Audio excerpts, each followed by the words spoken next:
God bless America. Hello, everybody. I am the Talk Radio Protege. This is the Protege program. Welcome to a special Saturday edition of the show because Republicans last night passed their tax reform bill through the Senate. I thought, what better time than the morning after to go ahead and talk about these issues and the path forward for tax reform. The next step for the bill is to go through reconciliation. The House bill and the Senate bill have some differences that need to be reconciled before before a final version of the bill can be passed. And this from the Washington Post lists some of those things, and I thought we'd go through them and give what my thoughts are on the path forward. Number one, Obamacare's individual mandate. Now, the House bill does not repeal the individual mandate. The Senate bill does. And according to this blurb from the Washington Post, House Speaker Ryan has indicated he's open to adding the mandate repeal. So the final version is probably going to have the mandate repeal. Another thing that contributes to the likelihood of that is that the change is projected to save the government money, and this is part of the Senate's rules on passing bills with a simple majority through the Senate, is they have to be budget neutral in 10 years or across 10 years in order to be passed with a simple majority. So I can see the Obamacare repeal sticking around in the final version. Now, the next thing that we have to talk about is the tax cuts for individuals, and I'm going to go ahead and lump in tax brackets here because it's part of the tax cuts for individuals. The individual tax cuts expire at the end of 2025 in the Senate bill, and the reason is because of the budget rules after 10 years. That's why the tax cuts have to expire. Now let's skip down to where they talk about the tax brackets, and we'll come back to these other items in a moment. Now, the House bill collapses the 7 brackets into 4 and retains the top rate of 39.6. The Senate bill maintains 7 brackets, and the top rate is lowered 38.5%. I had a page open that talked about what those brackets were, but I do have I can't show that to you. I do have it written down though. The House bill has brackets of 12, 25, 35, and 39.6%. Those are their 4 brackets. The Senate bill has the 7 brackets. Each bracket is reduced slightly in their tax rates. We have 10, 12, 22, 24, 32, 35, and 38.5%. And as you can see, the House version is projected to cost a little bit less than the Senate version. So, though I can see somewhere in between the 4 and 7 brackets, we're probably not going to get the 4 brackets of the House, but I kind of doubt that we will get the 7 brackets of the Senate, seeing as how the House's brackets are cheaper to the government over 10 years. We'll probably get some compromise between the two. I think a perfect compromise would be 5 brackets at 10, 12, 25, 35, and 39.6%. Now let's get back to some of these earlier items. Item number 3, the estate tax. The House bill eliminates the estate tax in 2024, and until then, it doubles the exemption. The Senate bill basically doubles the tax-free pass-down limit, and I'm really not sure what this is going to do or how this is going to be resolved in reconciliation. I can definitely say, though, that the version that we get out of the committee is going to look more like the Senate bill than the House bill, because the Senate version is cheaper for the government than the House version. And we do have to keep in mind that the Senate is probably going to have to maintain this budget neutral over 10 years thing. the child tax credits. The House version increases the credit to $1,600 per child. The Senate version increases the tax credit to $2,000 per child. Both bills limit these credits to income taxes, not payroll taxes. So that provision is probably going to stick around in the final version of the bill, and I can see the version that comes out of reconciliation looking more like the House version than the Senate version because of those budget rules. The mortgage interest deduction, the House reduces this deduction to having a limit of $500,000. The Senate does not change the amount, and I really have no idea where this is going to be going in the future. I can see a version that looks more like the House than Senate bill coming out of the committee. Then we've got the tax brackets. Well, we already talked about the tax brackets. The corporate tax kick-in. The House kicks in the corporate tax rate at 2018. The Senate kicks in the corporate tax rate at 2019. I really expect that coming out of committee, it's going to be 2019 because of that projected generation of revenue over 10 years. That's what we have to look forward to, is the committees coming together and resolving the differences between these bills. There's going to be, I think, a little bit of compromise in either direction, the Senate and the House. The final version is probably going to look more like the Senate bill than the House bill due to the budget restrictions on the Senate voting patterns. This happened around 1:40 this morning, 1:50, and I'm assuming that's Eastern Time. Within minutes of each other, Vox published 3 articles complaining about the GOP tax bill, and we're going to start with this one, published at 1:55 a.m. The title is 4 Winners and 3 Losers in the Senate Tax Bill, and I just got fed up reading through this article, so we're not going to even cover all of the winners and losers. But winner number 1, corporations of every shape and size. Translation, that's all businesses. The big ones and small ones, ergo, many, probably billions of Americans.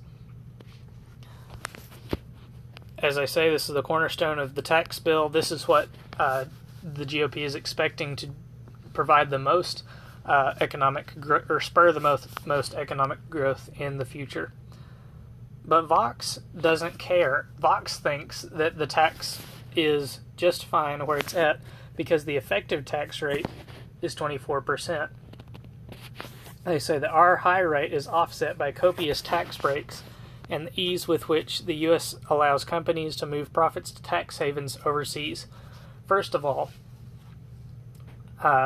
moving money to tax havens, and a translation for you out there in Realville on tax havens.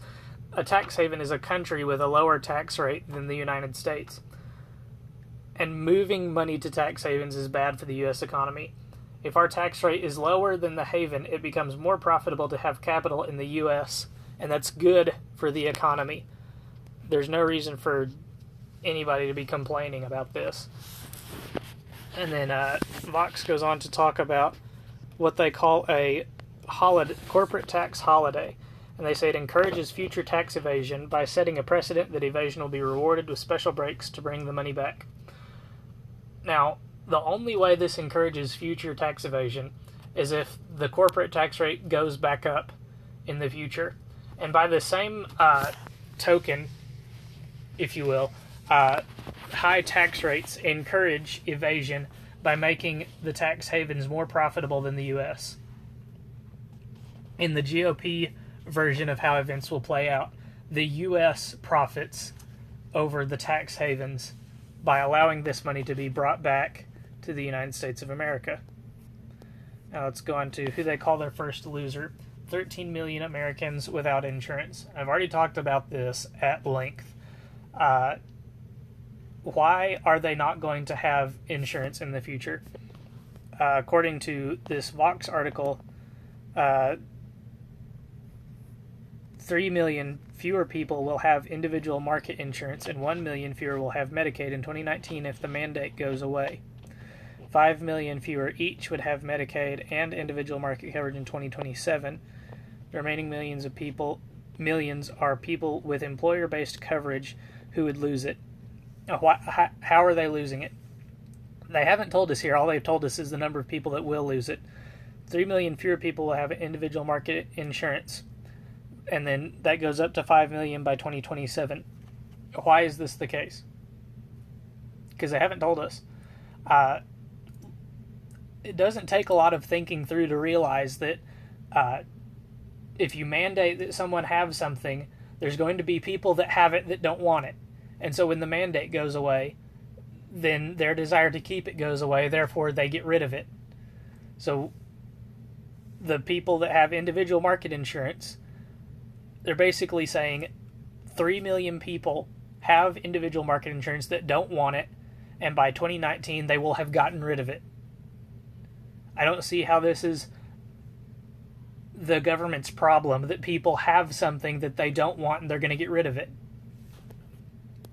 I've already talked at length about this. I'm not going to spend a lot more time talking about it. We're going to go ahead and move on. And I'm going to go ahead and skip to the next loser, victims of drunk driving. I don't understand this. I don't understand it at all. Apparently there's Senate Republicans are proposing slashing federal alcohol taxes across the board by about 16%. So now this means that the people that get behind the wheel and do the drunk driving are no longer responsible for their actions because the Republicans lowered the taxes on alcohol. That's the only way that this plays out. They go on to say that making alcohol more expensive decentivizes people from buying alcohol, which means fewer people are going to be doing the drunk driving, doing alcohol-fueled assault and domestic violence. The fact of the matter is, you can't take away someone's agency by increasing the price of something. Sure, that might discourage them from going and doing it, but even if they do it after the increase in price, it's still their fault. If you bring the price down and people are still buying alcohol and still, as you say, even with prices higher because of the current taxes on alcohol, people are still purchasing alcohol, getting drunk, killing people in drunk driving accidents, assaulting people, domestic violence assaults. People are still managing to do that even with high alcohol prices. It's still the individual's fault. It's still on the individual to be responsible if they choose to consume alcohol. Get out of my face. I'm done with that one. Moving on. All you really need is this line. You don't... the line right underneath the title. Senate Republicans passed a tax bill giving corporations a massive tax cut and cutting health care. They're not cutting anybody's health care off.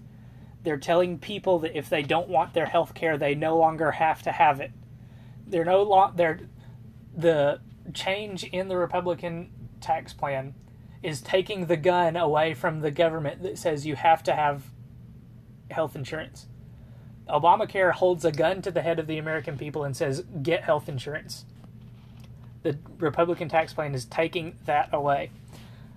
But this second line here is absolutely ludicrous. You don't even have to read the rest of the story. This is the opinion.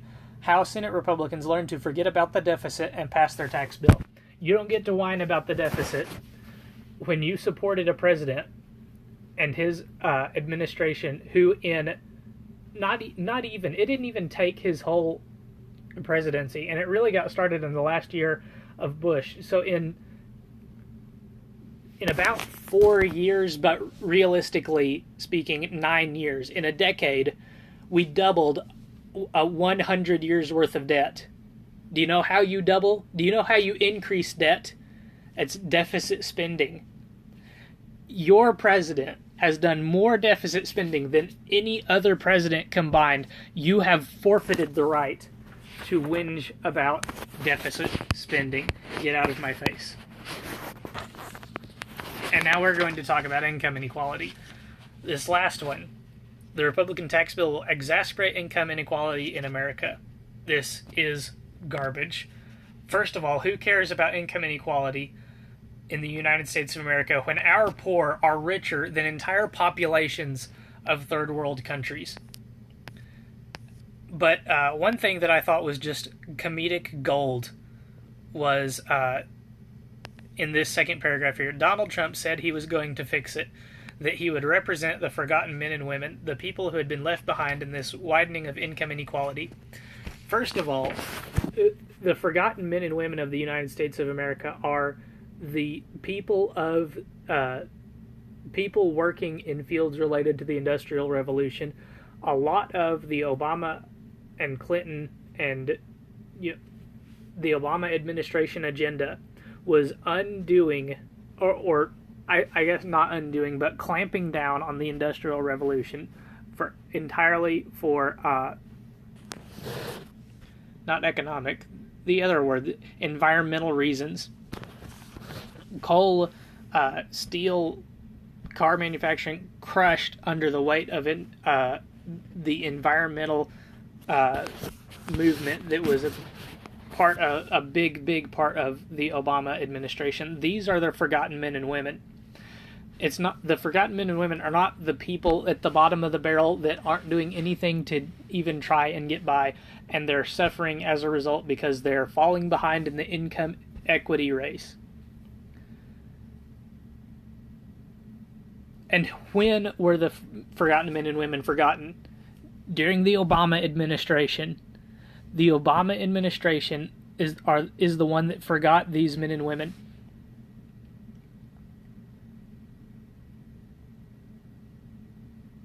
Income inequality widened under Obama, mostly due to crony capitalism, also because of this environmental crusading against the Industrial Revolution. And I don't remember Vox crying about income inequality at that time. But there's another paragraph that I wanted to talk about. Oh, here it is. In 2019, a person in the bottom 10% gets a $50 tax cut, and a person in the top 1% gets a $34,000 tax cut. Of course they do. Of course the rich get a larger in volume tax cut, because taxes are proportional to income. It would be strange if if a person in the bottom 10% got a thousands of dollars tax cut and a person in the top 1% got a tens of dollars tax cut. That would be weird. This is not weird. This is normal when it comes to tax cuts.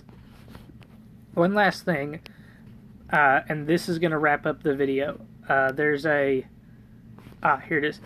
Millions of, well, no, that's not the exact. Here it is. If you fast forward to the year 2027, the picture is much grimmer. Senate Republicans are allowing many of the individual tax breaks to expire in 2026. The one and only reason that the tax cuts have to have expiration dates on them is because of the crap budget rules. If it were not for the budget rules, the tax cuts would be permanent. This is what happened with the Bush tax cuts, and this is what is happening with the Trump tax cuts. No, there are zero Republicans who have said that if they're still in office in 2026, that they will do nothing to continue to carry on the tax cuts. Paul Ryan, way back before the Senate even got started on their tax bill, Paul Ryan was on live on the air saying, "We do not intend to allow these tax cuts to expire." I guarantee you similar things were said about the Bush tax cuts. They were set to expire, I believe it was in 2009. Republicans are forced by the Senate budget rules to put these kinds of expiration dates on their tax bills. And they do this with the hope that in 10 years down the line, they will still be in office and they will be allowed to make the tax cuts permanent. It's Democrats, not Republicans, that allow these tax cuts to expire, just like President Obama and his administration and the Democrats in Congress in 2009, 2010, somewhere in there, allowed the Bush-era tax cuts to expire. It will be incumbent on the Democrats or Republicans, hopefully they remain in control of Congress in 2026, but in all likelihood, it will be Democrats in control at that time. It will fall at the feet of the Democrats if these tax cuts are allowed to expire in 2027. It will be the Democrats raising taxes on American taxpayers again. You cannot lay this at the feet of the Republican Party. Needless to say, when I woke up this morning, I was very excited to see that the Senate had passed this tax bill.